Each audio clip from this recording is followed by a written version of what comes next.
Hey, ¿qué pasa, pequeños historiadores? Bienvenidos de nuevo. Hoy hablaremos de la batalla que supuso el fin definitivo de Napoleón, el emperador francés que dominó casi toda Europa a principios del siglo XVIII. Porque esta es la historia de la batalla de Waterloo. Empecemos. Vayámonos a 1805. Napoleón domina casi toda Europa, pero fracasa en su ofensiva para tomar Rusia, y unos años después, en 1814, es capturado y exiliado a una isla del Mediterráneo llamada Elba. Pero poco después, en 1815, Napoleón se escapa y llega a las costas de Francia. Y aunque mandaron a tropas para detenerlo, no pudieron, porque los soldados se ponían de su parte y le seguían. Y entre esos militares está el mariscal Michel Ney, antiguo general de Napoleón. 3 semanas después de haber llegado a Francia, ya tiene el control de todo el ejército y del país. Al ver esto, sus antiguos enemigos, Gran Bretaña, Prusia, Austria y Rusia, le declaran la guerra a Napoleón. El hombre encargado de comandar los ejércitos aliados es Arthur Wellesley, futuro duque de Wellington, un militar frío y calculador. Wellington es un maestro de la defensa, todo lo contrario a Napoleón, que siempre estaba a la ofensiva. Entre los aliados también está Prusia, cuyo ejército está comandado por el conde Georg von Brücker. Napoleón ve que todos sus enemigos se vuelven a alzar contra él, y por eso manda peticiones de paz, pero son rechazadas. Entonces piensa que la mejor defensa es un ataque preventivo y por eso decide mover a su ejército. Por lo que en julio de 1815 Napoleón reúne 130.000 hombres y cruza a Bélgica para interceptar a las tropas prusianas con tan solo 125.000 soldados. Napoleón consigue vencer en esa batalla y manda a 1/3 de su ejército que siga a los prusianos en su retirada, mientras que él se concentra en los ingleses. Al enfrentarse con los prusianos, Napoleón dio tiempo a Wellington para posicionarse, y al final, el campo de batalla elegido fue a las afueras de un pequeño pueblo de Bélgica, llamado Waterloo. El terreno consistía en una elevación que daba a un valle, con 2 granjas en los extremos, y el ejército aliado se situó en lo alto de la loma y en las 2 granjas, mientras que Napoleón dispuso sus ejércitos en la otra punta del valle. Y finalmente, el 18 de junio de 1815, los 2 ejércitos, el francés y el aliado, se enfrentan cara a cara. Una vez ya tenemos el contexto, empecemos con la batalla. A las 10 de la mañana los franceses se disponen a desplegar sus cañones, pero el terreno estaba embarrado debido a que la noche anterior había estado lloviendo sin parar. Por eso deciden esperar. Y poco después los franceses comienzan el ataque con un asalto a la granja de Hougomont, que era un punto clave para la defensa inglesa.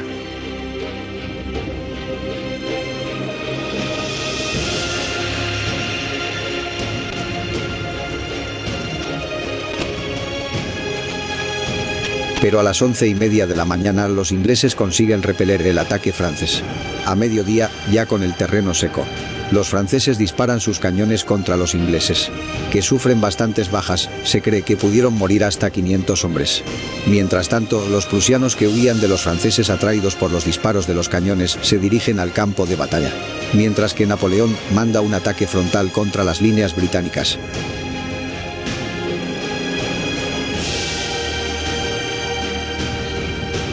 que acaba fracasando y los soldados franceses se retiran. En ese momento Napoleón decide atacar la otra granja llamada Eysan, que estaba protegida por un grupo de 240 soldados alemanes, frente a 2.000 franceses. Pero a las 4 de la tarde los franceses se retiran, ya que pese a su gran número no logran entrar en la fortaleza y sufren 400 bajas, casi un cuarto del total de tropas que trataron de tomarla, mientras la batalla sucedía en la granja. La artillería francesa abre fuego contra el ejército británico, lo que les obliga a retroceder hasta detrás de la loma. Al ver esto, el mariscal Ney pensó que los ingleses estaban huyendo, por lo que mandó a 12.000 soldados de caballería a atacar.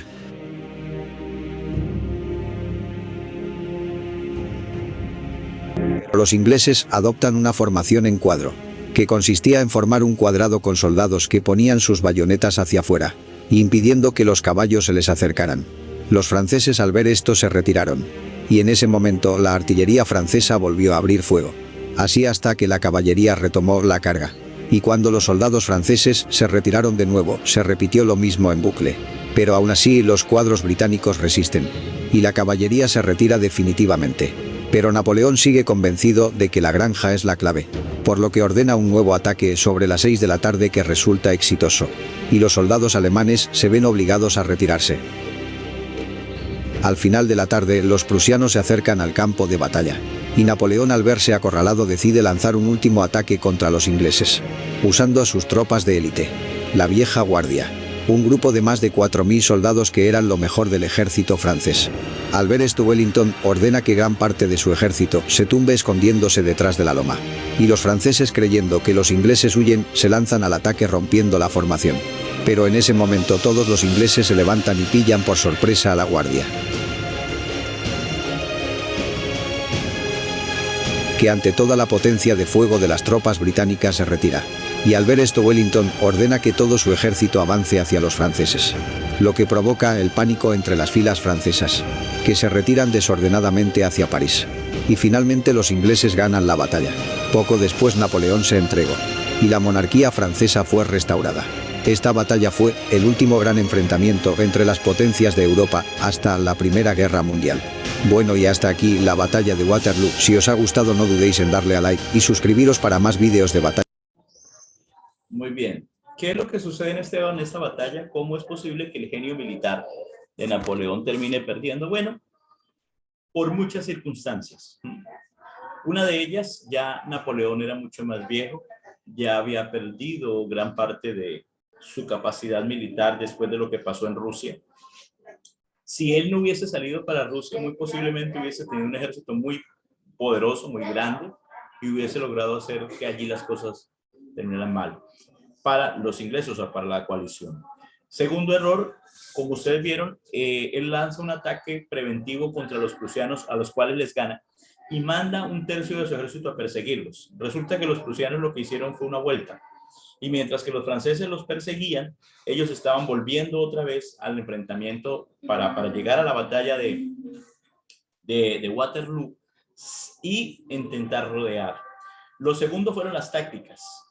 Ya después de tanto tiempo, después de haber conocido cómo peleaba Napoleón, pues ellos ya sabían cómo podían defenderse de él mismo. Miren ustedes que no lo atacaron, lo que hicieron fue defenderse, utilizando la técnica del cuadrado y utilizando la táctica de tumbarse a tierra para tratar de engañar. El que engañaba normalmente era Napoleón, ahora él lo engaña.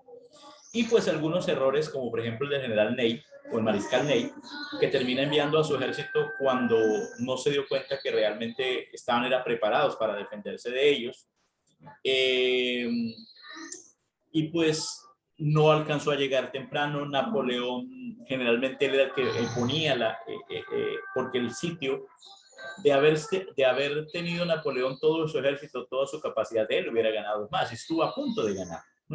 Donde el mariscal Ney no cometa ese error y no hubiese mandado su otro ejército tras los prusianos y lo hubiera tenido completo, él hubiese hubiera podido rodear a los ingleses porque realmente quienes terminan ganando la batalla son los ingleses y los prusianos, que llegan en el momento menos pensado y le toca pues a Napoleón totalmente entregarse, ¿sí? Entonces ahora Napoleón es llevado a la isla de Santa Elena, que ustedes vieron en la biografía, donde muere. ¿Se acuerdan? ¿Le recuerdan qué fue la fecha de muerte de Napoleón? Sí, el 5 de mayo de 1821.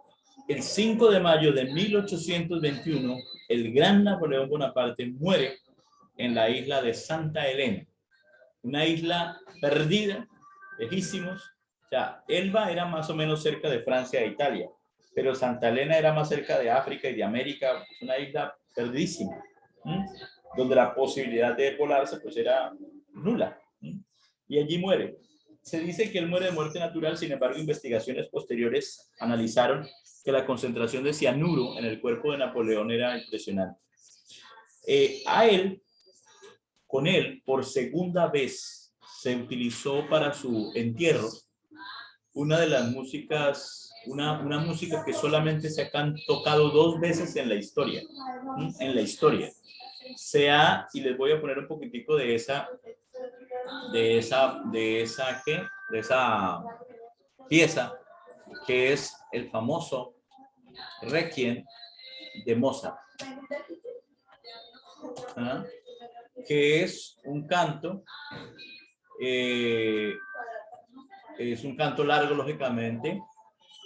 Voy a ponerle solamente un pedacito del famoso Requiem de Mozart, ¿sí? Que ha sido tocado muy pocas veces en la historia. Ha sido tocado de pronto en un salón, pero como tal para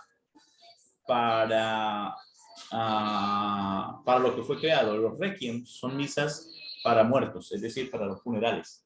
Y solamente fue tocado en el de Mozart, obviamente, ¿sí? Y en la muerte de Napoleón Bonaparte. Por la importancia del personaje. Entonces vamos a escuchar aquí un poquitico de ese famoso Requiem de Mozart.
Muy bien. Esa es la famosísima obra Requiem de Mozart. No sé si la habían escuchado alguna vez, Camila. ¿La habías escuchado? ¿La conocías un poco? No, nunca la había escuchado, profe. Bueno, ese Requiem de Mozart es una obra bastante extraña. Fue compuesta por Mozart, pero no terminada por él, porque justo cuando estaba por terminarse la obra, faltaba ya muy poco, él muere. Y es su ayudante el que termina la obra como tal. La parte final de la obra no fue escrita por Mozart. Nunca se supo para quién fue escrita. Algunos dicen que la historia, pues la leyenda dice que un caballero la ordenó para su propio funeral, pero pues muchos dicen que el propio funeral era Mozart sabiendo que pronto iba a morir. ¿Sí? Y es una obra, como ustedes la sienten, un poco lúgubre, un poco triste, un poco así como llena como de misterio. Cuando empieza, sobre todo. Esa obra más o menos dura 1 hora, ¿sí? Con una serie de coros, está escrita en alemán. y ha sido muy pocas veces en la vida tocada para un acto fúnebre. Como les dije, prácticamente son 2 o 3 veces las que la han interpretado. De esa manera muere el personaje más importante en la historia de Francia, Napoleón Bonaparte, el Corso, el pequeño cabo, un hombre que por circunstancias de la vida terminó siendo francés aunque era italiano, que cegado por su ambición pudo haber hecho muchísimo y terminó pues en malas circunstancias debido a esto. También decirles que además de esto, cómo influenció la vida de Napoleón, cómo influenció Francia. ¿Qué hubiese pasado si Francia hubiese ganado un poco más de terreno? Bueno, muy posiblemente nosotros hubiésemos sido reconquistados por los franceses. Si no hubiese fallado Napoleón en Rusia, Europa hubiese sido francesa en su mayoría y la influencia de Francia en América hubiese sido grandísima, porque al fin y al cabo ya habían logrado adueñarse de España, que era pues la dueña de América. ¿Qué hubiese pasado? Bueno, muchas cosas más hubiesen pasado y lo que vamos a seguir viendo de la era posnapoleónica, la conformación nuevamente de los reinados. No todo fue negativo porque pues esa semilla de independencia que dejó la revolución por un lado y Napoleón por otro, la construcción de una posible democracia, el nacimiento de las nuevas repúblicas, se da precisamente allí. Muchas de los grandes reinos de Europa siguieron con sus monarquías, excepto Francia. ¿Sí? Y ustedes ven que Francia desde 1800 no tiene reyes. ¿Sí? Inglaterra tiene reyes, Bélgica tiene reyes, España tiene reyes, Portugal de la misma manera, Italia hasta un momento los tuvo, ¿sí?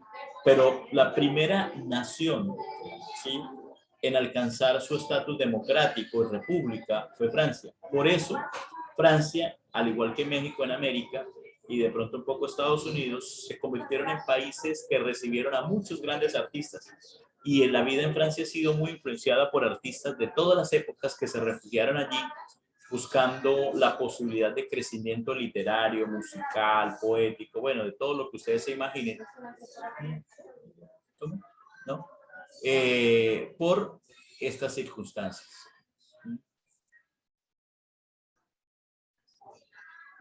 ¿Me están escuchando, chicas? Sí. Sí, profe. Entonces, esto es lo que pasa en la vida. ¿Qué es de la vida de Napoleón? Bueno, la vida de una persona que pudo hacer mucho bien. Su soberbia, su orgullo lo llevó a coronarse. Un acto que a todas luces iba en contra de lo que supuestamente él había defendido. Un personaje de una genialidad impresionante. Se dice que Napoleón podía tener 3 conversaciones a la vez y a las 3 les prestaba atención sin ningún problema. Un genio militar impresionante, un líder innato. Lo seguían, tenían una gran devoción sus soldados. Cuando lo mandaron a capturar, nadie se atrevía a tocarlo y antes terminaron uniéndose a él. O sea, un líder con una capacidad impresionante, desafortunadamente utilizada solamente en beneficio propio. ¿Qué hubiese sido la vida de Napoleón si hubiese seguido con los ideales republicanos, si hubiese dependido netamente a Francia y no querer ser dueño de Europa? Francia hubiese alcanzado un desarrollo grande desde la perspectiva ciudadana, democrática, social, pero pues desafortunadamente todas estas circunstancias empañaron la vida de Napoleón. Pregunta, chicas. ¿Ninguna? No, profe. ¿Ninguna? No. ¿Qué le llamó la atención de la vida de Napoleón? La astucia. La astucia, dice Nicole. Era muy astuto, un tipo muy inteligente. Su capacidad para planear las guerras me gustó también. Sí, muy bien, su capacidad, su intelecto, era muy, muy, muy inteligente. Y dicen que es uno de los personajes más inteligentes de toda la historia. Su coeficiente intelectual era altísimo. Bueno, mis chicas, entonces la próxima clase vamos a empezar con la era post-napoleónica y vamos a hablar de ese personaje que ustedes miraron un poquitico de historia, que se llama Fouché, apellido Fouché, que si ustedes vieron estuvo con la casa de Luis XVI, estuvo en la revolución, estuvo con Napoleón y estuvo con la era post-napoleónica. Y uno dice, ¿cómo hace un personaje para estar en 4 gobiernos totalmente diferentes, con ideas totalmente diferentes? Bueno, si Napoleón era muy astuto en la parte militar, en la parte de liderazgo, Fouché era muy astuto en saber cuándo, cómo y con quién debía hablar, ¿sí? Era un personaje maquiavélico, siniestro, que no se sabía realmente qué estaba pensando y que se supo mimetizar dentro de cada grupo, pero al final, mucha de la Francia actual, o que Francia hubiese seguido siendo una nación, se le debe a él precisamente, a Fouché, y a su capacidad política y camaleónica para tratar de disuadir a otros, porque con Francia vencida en Waterloo, la idea de las potencias era repartirse Francia entre todos, pero él no lo permitió y fue muy astuto como lo logró. Entonces, chicas, nos vemos en la siguiente clase. Se portan muy bien. Bueno, profe, chao. Mucho juicio. Bueno. Bye. Bueno, profe. Yo, profe. Nosotros hemos hecho evaluación de Napoleón, ¿no? Sí. ¿De Napoleón o de la Revolución? No. De la Revolución Francesa, de Napoleón, no. Vamos entonces a hacer una evaluación para el próximo lunes. Vaya que estamos, profe. A miércoles. Pasa, Nicole. Ya, profe. Chao.